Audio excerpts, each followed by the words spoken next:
Hello folks, Alex here from VATSIMDispatcher.org. Um, so today I want to give you a very quick overview of the features that we have in this tool and the brand new features that we just added recently. Um, as you can see from the homepage, we have this new sort of key features sneak peek here. There's some of them that are already they've been there already for a while, and then the new ones. So the last three are completely new uh, in our system.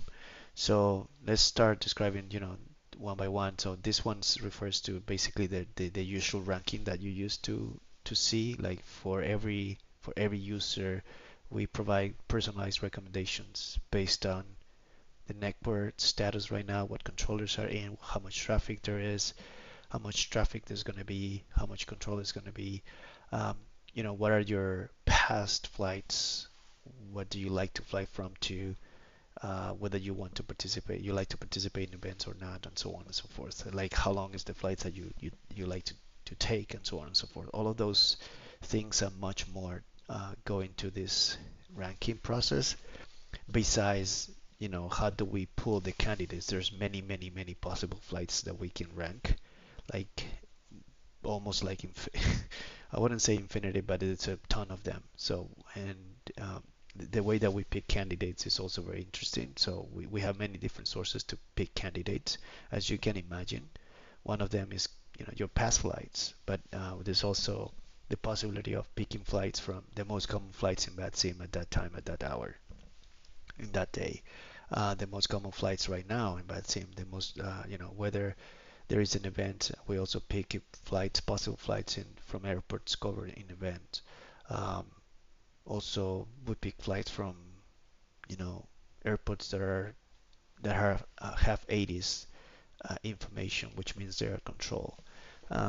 We pick flights between airports that are booked. And so on and so forth. There are many different sources. I don't even remember all of them. So all of those sources will, spit out a bunch of flights that we all put together, and then we send it to ranking to the model to tell you, okay, these are for this user, these are the top ones.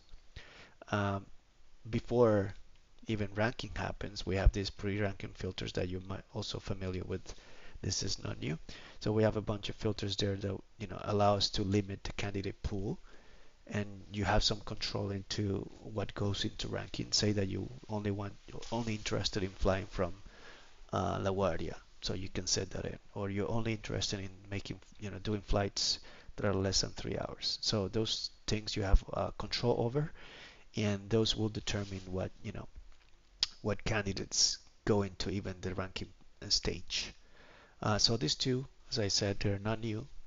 Nothing has changed there. We have tweaked a few things, but not many.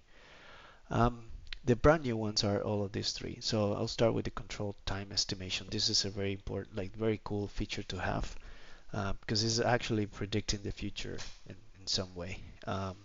So for every flight that you see right now being returned to you in the UI, you have a control time estimation, basically a number between 0 and 1 that tells you the percentage of the flight that you will be control. And this uh, will show below in the card. We have two scores right now in each card. One called affinity, that's the ranking score. So the higher the, the the higher is the most relevant the model thinks that flies to you. And the other value is the coverage, which is basically the control time number that I talked about from 0 to 1 also. So the higher means the more likely is that you have control during that flight. This is a novel number that takes into account many, many, many different things. To come up with this number is not an easy task. So, for instance, if you're flying from A to B, we need to determine, okay, what controllers are going to be in charge of this flight from A to B. At what point controller A is going to be control, and what point controller B is going to start controlling that flight, and so on and so forth. So, and as you move through this flight, then we have to estimate whether at that particular time that controller is going to be online or not. So if you're going through Memphis center or whatever, or the center, and you're gonna take about 20 minutes to go through, we estimate for those 20 minutes whether Memphis is gonna be online or not. And that information is all gathered together to then give you a final probability number of, this is how much, this is the expected control time in your case. So there's a lot of things, moving parts behind the scenes to get to these numbers, and a lot of features going into that model as well. Happy to chat with anybody who wants to know a little more about it. And the, besides that global number, we also show you two more pieces. Like for departure controllers and arrival controllers, we show you whether any online controller, currently online controller, is going to stay online. And we give you a number also between 0 and 1. This is not strictly a probability. It's sort of like an aggregation of probabilities, but the higher, so it's a number between 0 and 1 as well. And the higher the number, the more likely is that you're going to be controlled by that controller overall. Same thing for not online controllers. So if there is you living from LaGuardia and tower is not there online right now, we will tell you whether what's the probability or what's the likelihood or what's the how likely it is that that tower is going to come out online by the time you're under their control.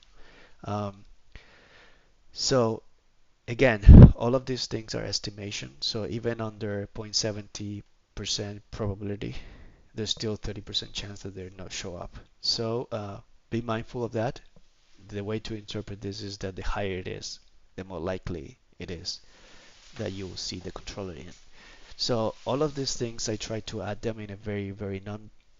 So I try to stick to the last to our current UI. So I didn't change a lot in the UI. So I think the way we present this information is not uh, changing a lot to what you used to see, but is show up to you in a very interesting way and very informative way. You'll see in a second. So let me go and log in. Oh, by the way, hold on. Before we do that, so you can find more information about these features if you click in there. You give this a read. It's sort of interesting. I think I'm giving you a little more than that, but in the video. And so yeah, let's go and log in. So this is only enabled for me because I'm you know uh, the admin of this website, but you won't see this CID here. This is my CID anyways. So I'm gonna, as I said, these are the filters. Right now I have this. Let me remove it for now. Remove these filters. Actually, let me leave this in 3 hours. Actually, 5 hours. I'll leave that in there. So it's gonna only recommend to me flights that are less than 5 hours. And that's the only filter that I have right now. And this is, live data. So I'm gonna click. Now behind the scenes is all those things going on. We're pulling candidates. We are filtering those candidates with your filters. We are ranking the candidates, and this takes a lot of stuff going on behind the scenes, like pulling the feature, building the features, sending the features to the model, doing the prediction for at times 3,000 plus flights, and then after we have the top 100 flights, we basically do the flight control estimation. Um, I forgot to mention that the brand new things are all here, down here. You can enable them. So this is this little icon over here is what allows you to enable the new features. And by default, it should show to you like this. You can change it and then apply settings, and that will be stored. And then the next time you come in, they will show up to you as you left them. Um, so um, so this that you're seeing right here, excuse me, is the nothing will change from what you used to see. Maybe a little bit of visually how these are presented, but other than that, it's pretty much the same. I think it's worth to go over what you see here. So you see that you have, the departure airport, the arrival airport. We have these icons with the flags of the countries that you live in and arriving into. Germany, I think this is Switzerland. And then, as I mentioned before, you have this affinity score, which is the ranking score, how like how much the model thinks that this is a good flight for you. The higher, the better. And then the coverage value, which is what I mentioned, that is brand new, which is how likely it is that you're, or what is the expected time that you're going to be control uh, in this flight. And then, the distance of the flight, and these are all, rough estimation, not particular route taken into account. So 1.4 hours. A controller, tower is online in this airport in Germany, which I don't know. And then tower and approach are uh, online in this arrival airport. You can flip the car by clicking there. Oops, by clicking there or anywhere in the card as well, anywhere that is not these things. And you can also go to SimBrief directly, and it would just pop up the flight plan with these things populated as in the flight. You can also click on any of this, and it will take you to VATSIM radar to see, what's going on around the airport, maybe. And the same thing for departure. You can do the same, I think, from here.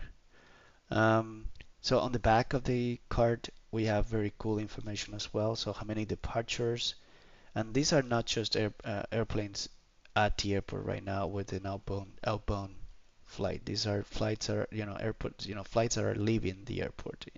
So I believe it's like between inside 200 miles radius or 100 miles radius. I don't remember, but not just on the ground. And then the same thing with the arrival flights. These are not just flights that are just arrived to the airport, but are arriving to the airport. And here are the pre-files, or pre-files. How many pilots are gonna plan to leave the airport, uh, which are not online yet. And that's the general information of you see in the cards. This is default information. So now you can start enabling these things. The first thing that I want to talk about is that now you have this very cool uh, slider here that allows you to rank or to weight differently how much you care about coverage, how much you care about affinity. So by default is affinity, full affinity. So things will be ranked by affinity. You see 0.60 is higher, 0.59, 0.59, and so on. And it starts decreasing that way. So that's is all weighting to affinity. But I can change that. I can say, okay, now I care about full coverage first. So and you'll see that now what is ranked highest is um, the flight with the highest expected control time right now. Um, Again, these are estimations, and I think I like to have this in the middle ground because I also like the model to tell me, you know, things that, or I also want to see on the top things that the model thinks, or flights that the model thinks are going to be, interesting to me. Uh, so now the other thing that you can enable is this active controller coloring. So these are the active controllers right now online. So if I click on that, you see that now these things are colored or faded or in some way, and then they also show a score. So which means the likelihood of this ground controller to stay in is like 0.31, right? And this is again it's not even a likelihood, it's just the aggregated probability that across all the points that this controller is going to be in charge of your flight, it's going to stay online. So it's 0.31 uh, in this case. Um, you see, you go here, ground is there, it's been there for 46 minutes and so on. So and this is I think I put it as your plan to start this flight or to be online in about 15 minutes from now, from when you requested the flight or this information. And the other cool thing, so you see here that approach, for instance, in this particular flight is a little higher, is 0.48, tower is 0.49. So this is basically, to me, it seems like at least for the controllers that are online, these controllers are more likely to stay online than this controller, to some way. So that's the way to interpret it. The darker the background of these things, uh, the higher will be the value, the more likely is that they stay. Look at this 1.71. Let me see. And that is in 4.4 hours. So you'll be arriving there in 4.4 hours. So even though this controller is online, the model maybe is thinking that there's going to be another controller there in 4 hours or something. Um, I guess because there is an event. Oh yeah, there is an event. There you go. Which is an extra information that we show you back in the back of the card. So it also tells you whether there's going to be an event and it's going to be booked or not. So very interesting stuff. Now the other thing that you can have, which is also an addition, is like you can say, okay, show me how likely are. Basically, this is telling you, show me how likely it is that uh, non-online controllers will show up. And there we go. So these ones they will show in blue instead of gray, and they also are faded. So the as you can see, this one that has an event is clearly uh, you know not as faded as the other one. So because it's very likely that these guys will show up. So if you want to do a 4 hours flight and you want to arrive with traffic, this is not bad. You could do this one. Um, and the model will tell you there. Which, by the way, you can also filter and ask the model to only give you airports, with an event in the arrival. So you can even just filter this out by that. So, um, but for this flight of 1.1 hour, you can see that center here might be online with 0.21% chance and so on.